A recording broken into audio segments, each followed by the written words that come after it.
is going to be fun, people. Aaron Rodgers was a bad man last night, throwing for 5 touchdowns and 0 interceptions in the Packers' 38-28 win over the Chiefs. It was the 4th time in his career Rodgers threw 5 passing TDs, and he now has gone 16 regular season games at home without throwing an interception. Rodgers has the greatest TD to interception ratio in NFL history of quarterbacks who have at least 1,500 attempts. And you may have heard about the other guys on this list. 2nd, Tom Brady, then Peyton Manning, Tony Romo, and 5th, Steve Young. You know what, Stephen A? The floor is all yours, my friend. Take it away. You know, it's interesting that you highlighted those things. I definitely appreciate it, particularly that last stat with TD to interception ratio.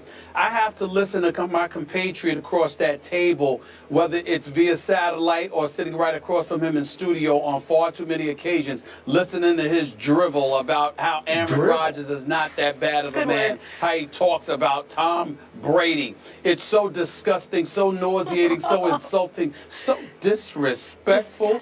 I have decided to put Skip Bayless on the spot with a simple question.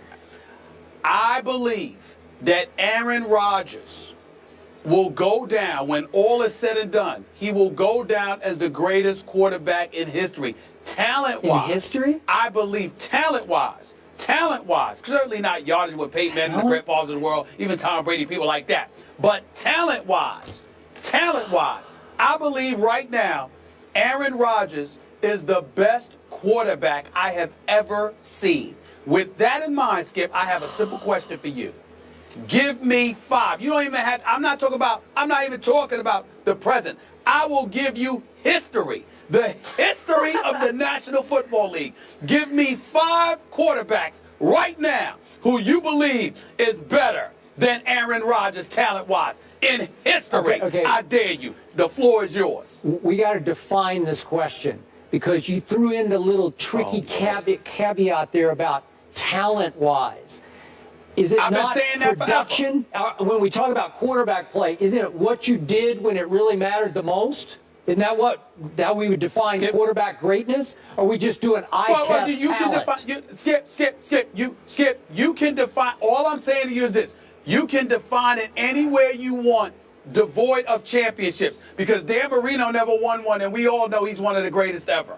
John Elway won 2, and the last 2 he won before he retired. That's when he had Terrell Davis. But we all know how great he was. Fran Tarkenton lost 4 Super Bowls. Jim Kelly lost 4 Super Bowls. But we know how great they were as quarterbacks. So we ain't talking championships, okay? Because that doesn't define your greatness as a quarterback, because this is a team sport.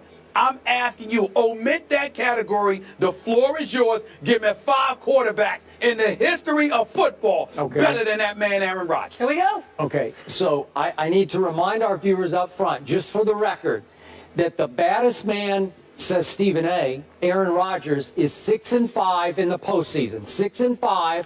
That includes 4 straight wins as a wild card team to win his lone Super Bowl. And since that Super Bowl, long ago, he's 2-4 in the postseason. That's the guy we're trying to make this case for, okay? That's right. Let me pause before you get into that.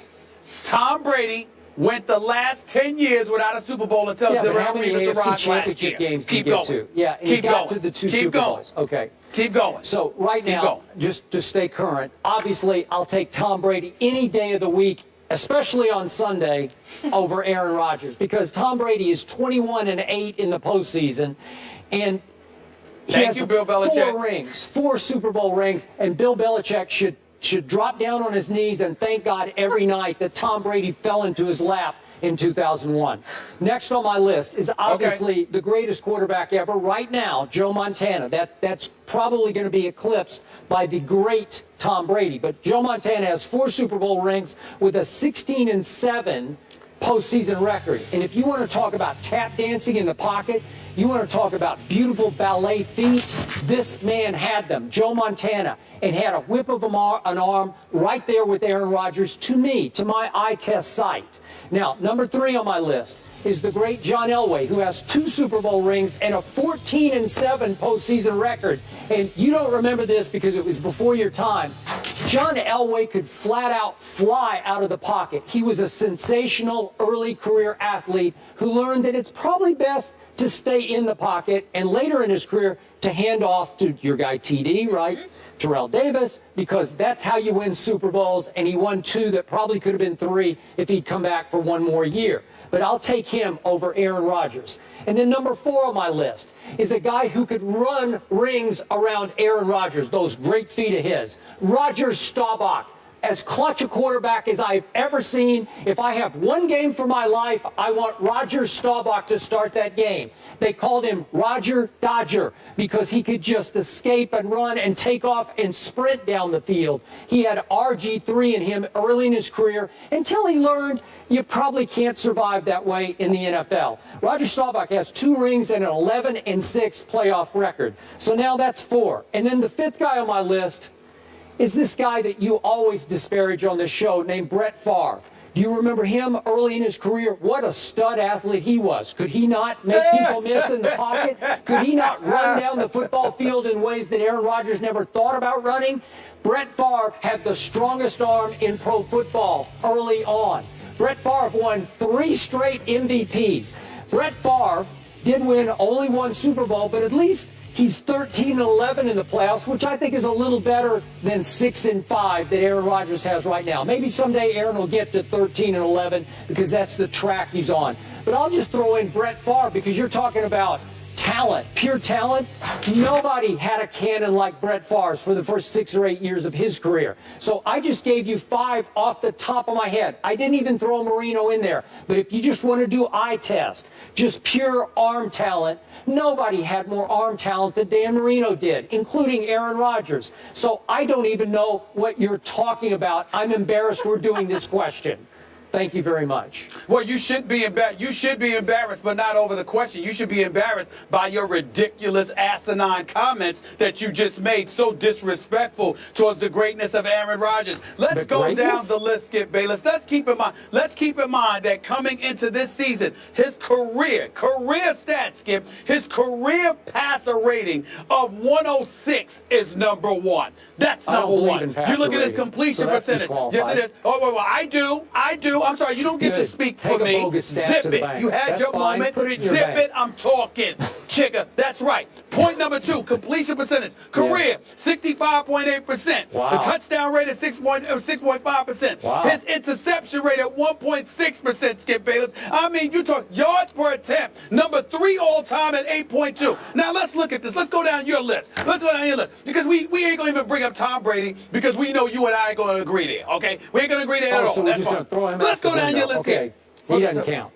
No, I'm saying we disagree because what I'm saying to you is this. Tom Brady's been around longer. He's been starting longer. He's been in the same system. The level of continuity that he has had with Bill Belichick, the way Bill Belichick seems to continuously get no names and make them look great on both sides of the football, I think is a testament to his greatness as a coach. Julian Edelman, a 7th-round former quarterback? That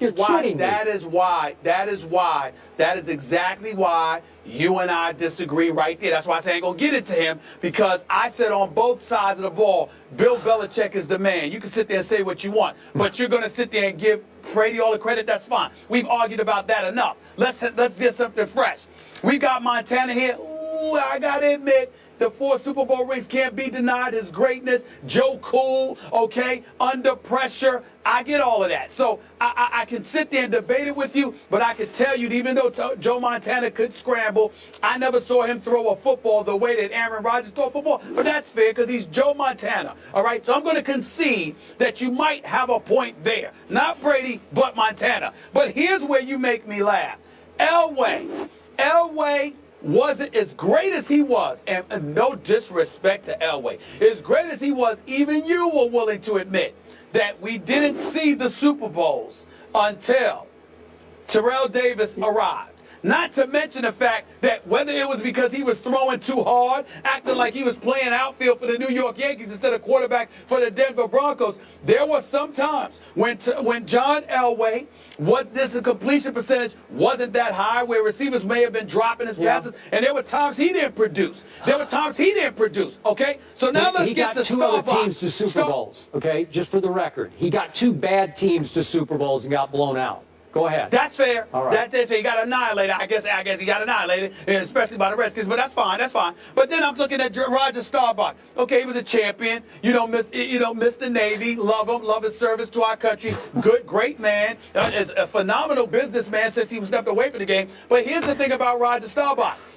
22,000 career passing yards. Okay, are you kidding me? You could talk about what he did. His numbers don't even compare. And by the way, he was buffered by the doomsday defense of your Dallas Cowboys. Let's not forget that. Plus, he had great players with them, the Drew Pearsons of the world, the Tony Dorsett of the world. I'm just saying. I'm just saying. So he's a Hall of Famer, but let's put it in perspective. Now let me get to my last point, because this is just absolutely hysterical. Brett Favre? You mean the Brett Favre with the career 62% completion percentage? You mean the Brett Favre who's thrown you think the Brett Favre who's thrown 336 interceptions in his career in 20 years has the same amount of Super Bowl championships as Aaron Rodgers? And you're going to tell me he was better than Aaron Rodgers? Ever. That guy. Yes, that guy. Yes. He does. Let me tell you, Skip, I'm going to say something to you that you might consider very blessed. You thought I was disrespectful before. Allow me to sit here and say this to you.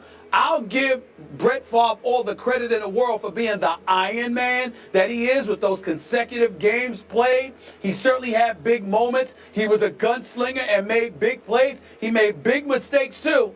I'm telling you right now, Brett Favre doesn't even belong in this conversation with Aaron Rodgers. Okay. Not even in this conversation. Last question. Back to you. Not even in this conversation. As a young quarterback, which quarterback had more talent, Aaron Rodgers or Brett Favre? Just on pure, raw, God-given talent, which one has the most talent? I don't think that's a fair question. I don't think that's a fair question, because Aaron Rodgers was sitting on the bench for 4 years. What? I'm sorry, I didn't hear you. Say it again.